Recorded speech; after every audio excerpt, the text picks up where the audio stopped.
नमस्ते। आज मेरे साथ प्रोफेसर अखिल स्वामी एक बार फिर से। और दर्शकों, आप सबको लग रहा होगा कि बहुत दिनों से कोई अडानी की कथा नहीं हुई, क्योंकि हम लोग जब भागवत सुनते रहते हैं तो उसका वो कथा अनंत है। उसी तरह से अडानी कथा भी अनंत है, और उसको समझने के लिए और उसकी परतों के बीच में बिटवीन द लाइंस पढ़ने के लिए प्रोफेसर अखिल स्वामी से बेहतर मुझे अभी तक कोई नहीं मिला जो उसके बिटवीन द लाइंस हमारी और आपकी भाषा में समझा सके हमें। प्रोफेसर साहब, ये एक नया आ रहा है कि एलआईसी ने के ऊपर तो इतने आरोप लग रहे थे उसने क्यों इन्वेस्ट किया, अब एलआईसी ने और इन्वेस्ट कर दिया है। दोनों चीजें वो है कि एक तो जो उनके चेयरमैन, जहां तक मेरी जानकारी है अभी भी वो एक्सटेंशन वाले ही चेयरमैन साहब चल रहे हैं, सुरेश कुमार साहब। और दूसरा, क्या एलआईसी क्या प्रूफ करना चाह रही है, या उनकी परेशानी है उससे उनको बाहर निकालने के लिए कहीं पैसा मिल नहीं रहा है और एलआईसी ही शायद उनके लिए अकेला सहारा रह गया। ये एलआईसी का है क्या मामला? देखिए आनंद जी, असल में हो क्या रहा है, एक चीज और घटित हो रही है।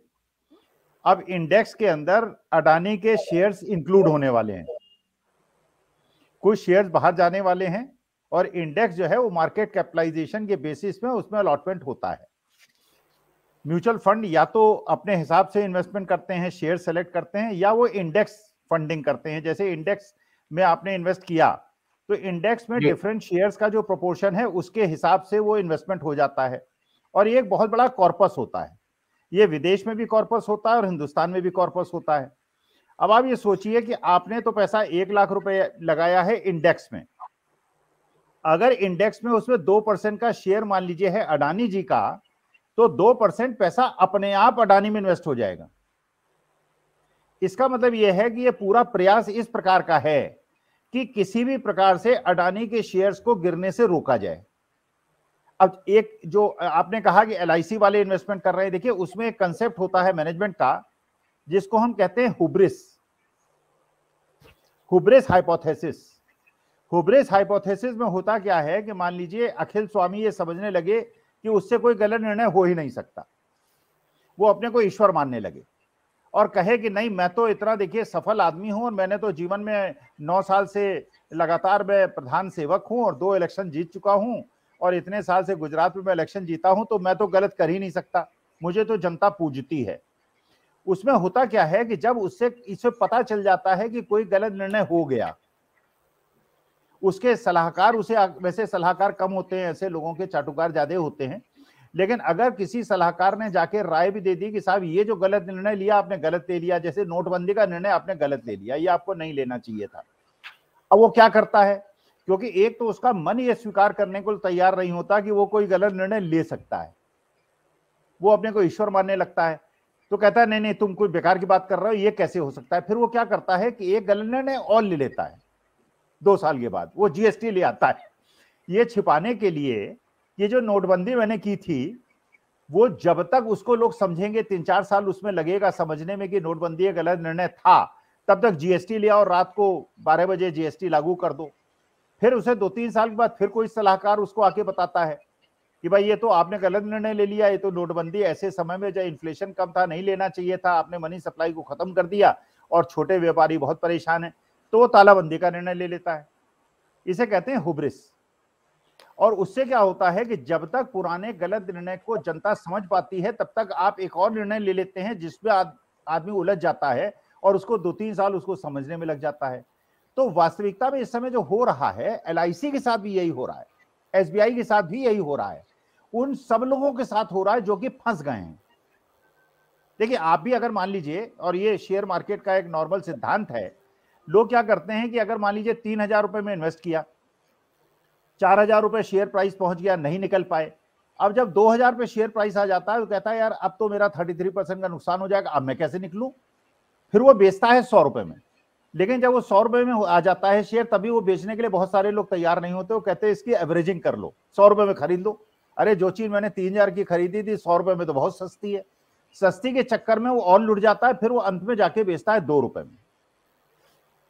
तो ये बहुत सारे केसेस में आपने देखा शेयर मार्केट में ये हुआ है।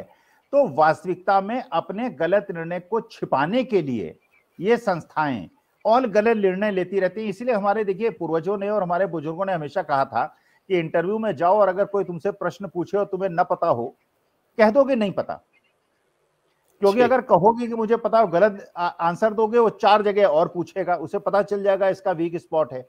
अगर गलत निर्णय पे कह दोगे प्रश्न पे कि ये मुझे नहीं पता है, तो वो दूसरा प्रश्न पूछेगा, हो सकता है वो तुम्हारे एरिया ऑफ इंटरेस्ट का हो, तुम सही जवाब दे दो। तो ये वास्तविकता में ये परिस्थिति है LIC की भी, और ये उन सब लोगों की परिस्थिति है जो फंसे हुए हैं, क्योंकि वो 4000 के प्राइस पे निकल गए होते तब तो उन्हें फायदा हो गया होता। अब वो 1700 रुपए में कैसे बेचे हैं? अब उनकी मानसिक स्थिति समझिए ना, वो कैसे माने कि उन्होंने गलत निर्णय लिया था। तो वो गलत निर्णय ये तो मान नहीं सकते मैंने लिया था कि नहीं नहीं नहीं है, वो मोदी जी हैं और प्रधान सेवक हैं और गुजरात की कंपनी है, और ये देखिए एक भी पॉजिटिव इंफॉर्मेशन लाता है और 10 नेगेटिव इंफॉर्मेशन को इग्नोर करता है, अपने जो निर्णय लिए थे उसको सही सिद्ध करने के लिए वो निवेश से बाहर भी नहीं निकलता और निवेश करने लगता है। तो ये LIC के साथ आनंद जी हो रहा है। जी जी, मैं एक चीज और जरा प्रोफेसर साहब आपसे समझूं, एक नया वो आया है कि अडानी जी की बहुत मतलब इनकी कंपनी में बहुत साथ साथ करीब करीब इनके चाइनीज पार्टनर एक हैं, और मॉरिस चेंग या क्या उनका नाम है, और वो काफी इनके काम धाम जो है वो उनकी कंपनी देख रहे हैं। मैं उसके डिटेल्स में नहीं जा रहा हूँ। एक चाइनीज कंपनी जो है उनके बहुत से काम देख रही है, जो हमारे इंफ्रास्ट्रक्चर के काम है इंडिया में, उसमें उनका दखलंदाजी है, उनका इन्वेस्टमेंट है, और अलग अलग तरह से 2004 से 2012 तक इन्हीं के प्रेमिसेस से उन्होंने अपनी कंपनी चलाई, सेम रजिस्टर, सारी चीजें लिप्तता दिखा रही है। उसके दो पक्ष हैं। एक पक्ष यह है कि भाई ठीक है, चीन का हो चाहे लंदन का हो, अपने से क्या मतलब। लेकिन दूसरा पक्ष यह है कि एक तरफ हमसे कहा जा रहा है कि आप चाइनीज ऐप को अपने यहां से हटाइए, और आप अगर चाइनीज ऐप कर रहे हैं तो आप देशद्रोही हैं, अगर आप झालर लगा रहे हैं तो आप देशद्रोही हैं। और दूसरी तरफ हम चाइनीज कंपनी को, हमारे देश का जो सबसे बड़ा बिजनेसमैन है, वो हिंदुस्तान में ला रहा है और हिंदुस्तान में उसके साथ काम कर रहा है, और वो भी ऐसी जगह पे कर रहा है जो संवेदनशील जगह हैं, पोर्ट में, रेल में, ऐसी जगहों पे। इस पे भी जरा स्वामी साहब आपसे समझना चाहेंगे। देखिए आनंद जी, ये देखिए ना, आप अपने 9 साल का ट्रेड डेफिसिट देखिए, आप 9 साल का जो आयात और निर्यात हुआ है चाइना से उसको देखिए, आपको ये पता चलेगा कि सबसे ज्यादा अगर आयात बढ़ा है तो वो चीन से बढ़ा है। आप ये भी एक विवरण निकालिए, मैं कोई आरोप नहीं लगा रहा हूं, पिछले जितने भी प्रधानमंत्री हुए हैं देश के, वो कितनी बार चीन गए हैं, कितनी बार वो चाय पिलाई है उन्होंने, कितनी बार झूला झूले हैं। देखिए, हम जैसे आम जनता के लिए जो सरकार का निर्देश होता है, हम तो भारतवासी हैं और भारत को प्यार करते हैं, राष्ट्रभक्त लोग हैं। कहा गया कि चीनी झालर मत खरीदो, हमने झालर खरीदना बंद कर दिया, दिया जलाना शुरू कर दिया। ताली बजाओ तो ताली बजाने लगे, थाली बजाओ तो ताली बजाने लगे। नहीं, वो तो मैंने आनंद जी नहीं बजाई वैसे। अच्छा, नहीं, हमने बजाई भाई। हमें ये था कि कहीं बंद ना कर दिए जाए, अगर ना बजाएं तो कहीं FIR ना हो जाए। तो ये सारी चीजें जो है ये फैक्ट्स एंड फिगर से प्रूव होती हैं। हमारा आयात चीन से बढ़ रहा है। सबसे ज्यादा चीन जाने वाले प्रधानमंत्री माननीय नरेंद्र मोदी जी हैं, उनको यहां बुलाने वाले और उनको इतना ज्यादा आतिथ्य देने वाले वो हमारे प्रधानमंत्री मोदी जी हैं। तो वास्तविकता में देखिए, देश की जनता तो ये मानती है ऐप बंद हो गया, लेकिन आयात बढ़ रहा है। इसका मतलब ये है कि वो चीज जो है वो स्पष्ट है कि राष्ट्रीय नीति क्या है। आज के तारीख में आप किसके साथ खड़े हैं? आप जो ये यूक्रेन का और रूस का युद्ध हुआ, आप खड़े कहां पर हैं? आप अमेरिका के साथ खड़े हैं, आप डेमोक्रेटिक वर्ल्ड के साथ खड़े हैं। वास्तविकता में अगर आप घटनाक्रम को देखेंगे आनंद जी, तो आपको पता चलेगा कि आपको जो पश्चिम देश हैं वो बता रहे हैं कि आपके यहाँ लोकतंत्र गड़बड़ है। अगर हिंडनबर्ग बात कह रहा है तो वो तो अमेरिका की कंपनी है, अगर BBC कह रहा है तो ब्रिटेन का अखबार है। तो जो भी ये संस्थाएं हैं ये वेस्ट की हैं। आप वेस्ट के खिलाफ तो बोलते हैं, आपने आज तक कभी सुना चीन के खिलाफ बोलते हुए? चीन का नाम सुना कभी? आपने ये तो सुना कि वेस्ट जो है, UK जो है और USA जो है और जर्मनी जो है और ऑस्ट्रिया जो है, ये हमारे खिलाफ षड्यंत्र कर रहे हैं। कभी आपने सुना कि चीन आपके खिलाफ षड्यंत्र कर रहा है? अरे अगर हमारे सैनिक मारे गए, हमारे सैनिक शहीद हुए, किसकी धरती पे शहीद हुए? आप सोचिए, दो ही विकल्प है, या तो हमारी धरती पे शहीद हुए या उनकी धरती पे शहीद हुए। अगर उनकी धरती पे शहीद हुए तो क्या हम एनक्रोचमेंट कर रहे थे? हम उनकी सीमा में घुस रहे थे? आज तक तो भारत ने कभी ऐसा किया नहीं। रक्षात्मक किया है, जब कोई हमारे यहाँ घुसा है तो हमने दंड दिया है, हम घुसे नहीं है कभी। इसका माने वो घुसे थे। और आप कह रहे हैं कि साहब ना कोई आया है, ना गया था, ना आया है, ना जाएगा। अरे प्रश्न ये है कि वो युद्ध हुआ कहां था, लड़ाई हुई कहां थी? अगर वो आपके देश के अंदर, अरुणाचल के अंदर 11 गांवों के नाम बदल रहे हैं और आप कह रहे हैं नहीं नहीं नाम बदलने से क्या होता है, हमसे कोई मतलब नहीं है। भूटान के अंदर जो आप जानते हैं कि प्रकरण हुआ था और वहां पे पूरा वहां पे एक प्रकार का निर्माण कार्य हो रहा है, तो भूटान कह रहा है ये इसमें भारत से क्या लेना देना है, तो हमारा क्षेत्र है। तो इसका मतलब ये है कि आप घिरते जा रहे हैं। आपने सुना होगा, आप कितनी सत्यता है उसमें, बांग्लादेश ने आपके देश से ऑटो कंपोनेंट्स का इंपोर्ट बंद कर दिया है। बांग्लादेश जैसा देश जिसको हमने बनाया है, जिसको इंदिरा जी ने बनाया है, और जब मैं इंजीनियरिंग कॉलेज में उस समय पढ़ता था, इतने उत्साहित थे हम लोग, इतने खुश थे कि हमने पाकिस्तान को 2 भाग में तोड़ दिया। आज वो बांग्लादेश, शेख हसीना जो कि मुजीबुर रहमान की बेटी हैं, उन्होंने हमारे देश से आयात बंद कर दिया क्योंकि वो हमको सबक सिखाना चाहती हैं।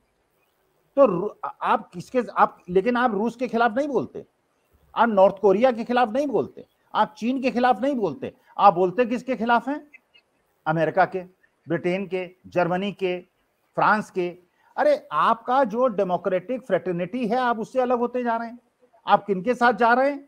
जो कि तानाशाह लोग हैं। पुतिन कोई तानाशाह से कम है क्या? चीन कोई तानाशाही से कम है क्या? तो चीन आपका शत्रु है और आंख दिखाते हैं आप पाकिस्तान को। अरे पाकिस्तान तो छटाक भर का है। लाल बहादुर शास्त्री ने तो अगर उस समय पुल पार कर लिया होता, लाहौर के अंदर बैठ के हमारे लोग चाय और नाश्ता कर रहे होते। लेकिन लाल बहादुर शास्त्री महान आत्मा थे, इंदिरा जी महान थी, उन्होंने समझा कि नहीं, विश्व उसके लिए कोएग्जिस्टेंस की आवश्यकता है और विश्व को हम नाराज नहीं कर सकते। लेकिन आप पाकिस्तान में चढ़ लेते हैं और चीन पे एक शब्द नहीं बोलते। कभी आपने सुना संबोधन में चीन का नाम? तो चीन के और भारत के जो छुपे हुए संबंध हैं, और चीन जिस प्रकार का दुष्ट पड़ोसी है और जिस तरह से अपने सीमाओं को निगलता है अपने पड़ोसी देशों की, वो केवल हमारे साथ नहीं करता है, वो सबके साथ करता है, सबकी सीमाएं हड़पता है। और आप कह रहे हैं कि साहब उनसे हमारे संबंध ऐसे हैं, वो तो ना कभी आया है ना गया है। अरे अरुणाचल के अंदर अगर आपका मेंबर ऑफ पार्लियामेंट कह रहा है कि वो अंदर आ गए हैं और हमारे गांव से लोगों को उठा के ले जाते हैं और उन्होंने यहाँ अपनी छावनी बना ली है, और आप कहते हैं कि साहब ऐसी कोई बात ही नहीं है, तो ये है आनंद जी वस्तु स्थिति।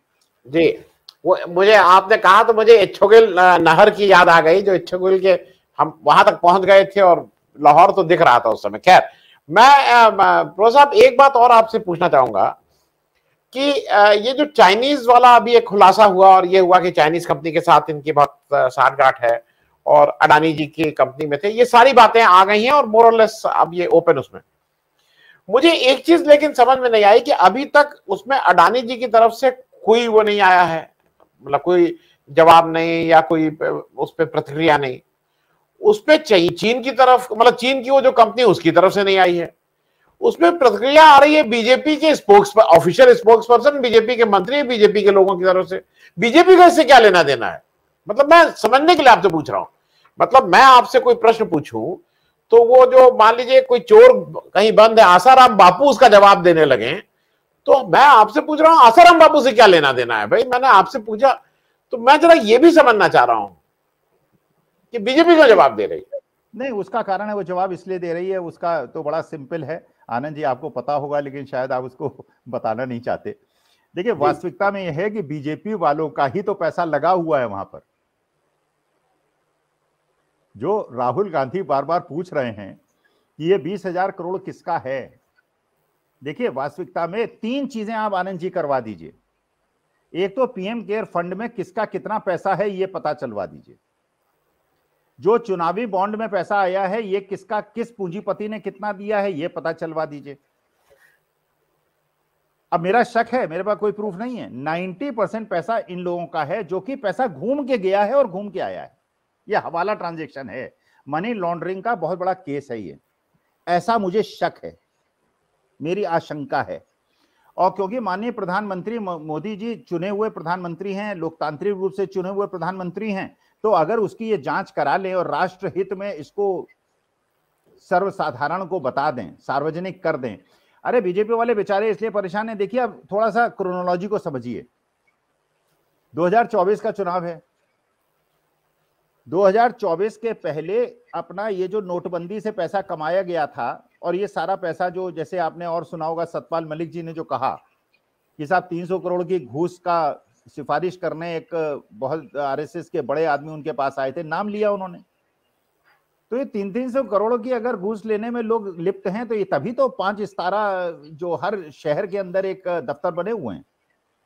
कांग्रेस का तो एक दफ्तर है, कांग्रेस के तो इतने बड़े दफ्तर मैंने देखे नहीं, और इनके हर शहर में दफ्तर हैं। तो ये जो पैसा कमाया गया नोटबंदी के माध्यम से, ये पैसा गया बाहर और यही वापस आ गया अडानी की कंपनी में। क्या थी क्रोनोलॉजी? 2024 के पहले शेयर प्राइसेस को इन्फ्लेट करेंगे, ये जो पैसा नए 3200-3300 रुपए में उठाना है, इसमें जनता से और बाकी लोगों से लगवाएंगे, इसको 5000 पे ले जाएंगे और बेच के निकल जाएंगे, वो पैसा चुनाव में यूज हो जाएगा। ये किसका पैसा है? ये नेताओं का पैसा है, ये 99% नेताओं का पैसा है, और ये हवाला का पैसा है, ये मनी लॉन्ड्रिंग का पैसा है। तो अब प्रश्न ये है कि जिसका पैसा है, आनंद जी, अगर आपका पैसा भी लगा होता तो भी कहते, अब शरद पवार जी ने जैसे कहा कि अडानी पे जेपीसी कराने की आवश्यकता नहीं। अब पवार साहब सीधे तो नहीं बोल सकते, उनका भी पैसा लगा हुआ। अब मुझे शक है, मैं कोई आरोप नहीं लगा रहा हूं, लेकिन अगर सरकार इसकी जांच कराए कि वो किसका पैसा है। अरे हमारा आपका एलआईसी में तो लगा ही हुआ है, बाकी जगह लगाओ ना लगाओ तो हम भी और आप भी तो चिंतित हैं भाई। एलआईसी मतलब एलआईसी में तो लगा है पैसा भाई। नहीं वो ठीक है। देखिए, आपको तो कह दिया जाएगा कि हिंदू राष्ट्र बनाने के लिए इतना भी त्याग आप नहीं कर सकते क्या? भाई आप सोचिए ना, आपको तो मंदिर और मस्जिद में हमको उलझा दिया है, हमको तो जो रमजान और ईद और बकरीद और दिवाली में उलझा दिया है, हमें तो जन्मभूमि और उसमें उलझा दिया है, और सारा लाभ जो मिल रहा है वो गुजरातियों को मिल रहा है। जितने भी नाम आ रहे हैं, आप जितने भी नाम देखिए, उत्तर प्रदेश बिहार का आनंद जी कोई है? किसी को कोई लाभ मिला है? हम लोग तो लठ बजा रहे हैं एक दूसरे पे, मस्जिद के सामने रामचरितमानस पढ़ रहे हैं और हनुमान चालीसा पढ़ रहे हैं। गुजरात में कहीं सुना आपने?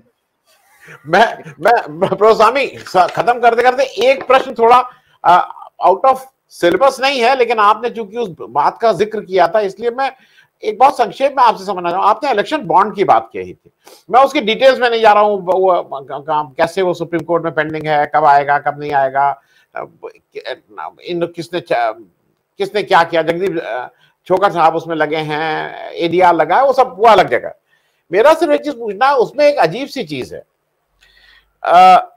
आपको अगर इलेक्शन की फंड अगर आप ले सकते हैं तो आपको ऐसी पार्टी होनी चाहिए जिसको लास्ट किसी भी इलेक्शन में, चाहे जनरल लोकसभा चाहे विधानसभा में 1% वोट मिला हो, 1% या तो उस स्टेट से या आप ओवरऑल, तब आप एलिजिबल हैं उस पैसे को, तभी आपको मिलेगा। लेकिन जो पैसा देने वाला है, पहले था कि वो नहीं, वो प्रॉफिट मेकिंग कंपनी होनी चाहिए, 3 साल से प्रॉफिट होना चाहिए, प्रॉफिट। अब यह है कि नहीं, वो लॉस मेकिंग कंपनी हो, विदेशी कंपनी हो, वो कोई कंपनी हो, अब कोई क्वालिफिकेशन नहीं है। तो पैसा देने वाला तो चाहे वो लॉस भी कर रहा हो, आप उसको 2 डंडा और मारिए कि पैसा नहीं दोगे तो तुम्हें 4 डंडे और मारेंगे, तो वो 2 डंडा बचाने के लिए वो कुछ और पैसा दे देगा। ये एक अजीब सी चीज नहीं है। पैसा लेने के लिए तो आप क्राइटेरिया बनाए हैं, पैसा देने वाले के ऊपर कोई क्राइटेरिया नहीं है। मैं इसको जरा बहुत संक्षेप में अगर आप इस पे कुछ बता सकें कि ये कौन सा, ये क्या गड़बड़झाला है? नहीं देखिए आनंद जी, ये तो बिल्कुल खुली किताब है भाई। पीएम केयर फंड में मैंने भी 101 रुपए दिए थे, मेरे तो 101 रुपए डूब गए। मुझे जब पता चलता है कि उसका पता ही नहीं चलेगा, उसका ऑडिट भी नहीं होगा, उसका स्रोत भी नहीं बताया जाएगा, उसका क्या कार्रवाई हो रही है, तो ये तो मेरा, देखिए 101 रुपए तक तो मेरा अधिकार है कि मैं जानूं कि मेरा रुपया गया कहां। तो सवाल ये है कि ये तो बिल्कुल स्पष्ट है। आज की तारीख में मुश्किल क्या है कि सत्ता पक्ष से आप प्रश्न पूछ ही नहीं सकते। जहां आपने सत्ता पक्ष से पक्ष पूछा, वो अकबर, जहांगीर और औरंगजेब और टीपू सुल्तान तक पहुंच जाएंगे। अरे ये देखिए, मैं टीचर हूं आनंद जी, जो प्रश्न मैंने पूछा है अगर आप सही जवाब देंगे 10 में 10 नंबर दूंगा, नहीं 0 दे दूंगा। एक प्रश्न में 10 में 10 दूंगा, दूसरे में 0 दूंगा। तो मैं टीचर हूं, और यही काम प्रधानमंत्री महोदय का है। अरे जो आपसे प्रश्न पूछा रहा है, परीक्षा में तो आप बैठे हैं, पंडित जवाहरलाल नेहरू थोड़ी बैठे हैं। आप कॉपी जांचने लगते हैं बाबा दादा की। अरे आप इस समय 9 साल से आप सत्ता में हैं, हम आपसे प्रश्न पूछ रहे हैं, और आप, हमारा अधिकार था क्योंकि हमने आपको वोट देके प्रधानमंत्री बनाया था, हमारे प्रश्नों का कृपा करके जवाब दे दीजिए, हम आपको प्रणाम करेंगे और चले जाएंगे। आप हमसे नहीं, आप जवाहरलाल नेहरू तक पहुंच जाते हैं, महात्मा गांधी तक पहुंच जाते हैं। देश का बंटवारा किसी ने, अरे जब ये प्रश्न आएगा क्वेश्चन पेपर में तभी तो इस बात का जवाब देंगे कि वो सावरकर ने कराया था, ये जिन्ना ने कराया था, गांधी जी ने कराया था, गांधी जी की क्या, अब वो प्रश्न ही नहीं है। प्रश्न तो हम पूछ रहे हैं आपसे 20,000 करोड़ किसका है। आप कहते हैं कि उन्होंने मस्जिदें तोड़ दी थी और हिंदू मंदिर तोड़ दिए थे। प्रश्न का जवाब रेलेवेंट दीजिए।